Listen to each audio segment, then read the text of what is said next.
question I want to ask you, Gary, is what do you want your readers to take away from this, from your book? I can answer that question by saying this one thing. Not one thing, but back in the 70s, and this is the biggest point that I want people to understand. Back in, say, 1972, 73, I read this book. We was on our bus and I was on the road, and I was reading this book. I wish I knew the name of it, but it came back to me within the last several years. It was about a girl, and this story probably take place maybe in the 40s. And she was young, and all she knew, she had to take this medicine every day. She knew she was going to have to take this medicine because she had blood disease. She knew she was going to have to take it every day for the rest of her life.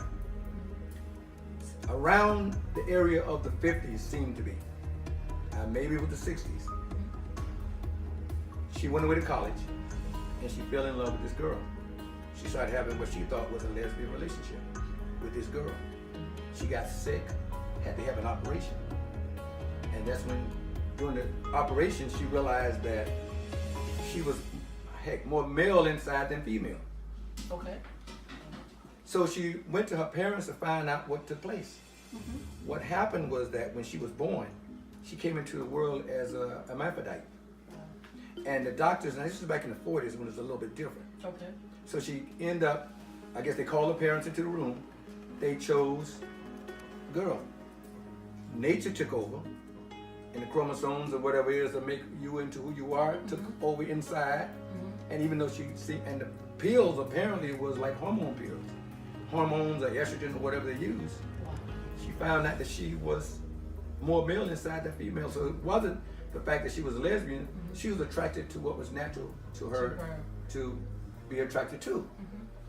The reality is that I wanted people to walk away from this to understand the reason God say, judge lest we be judged, because we don't know.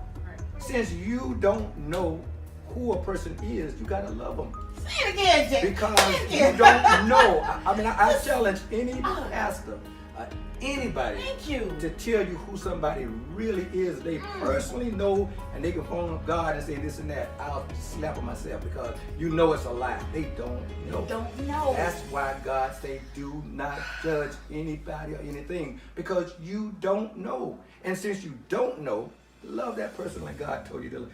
That's the one thing I want people to come away with this from this book, is to love everybody. Don't judge them because you don't know. You don't know what goes down on inside of a person to make them into who they are. But I do know that God made them.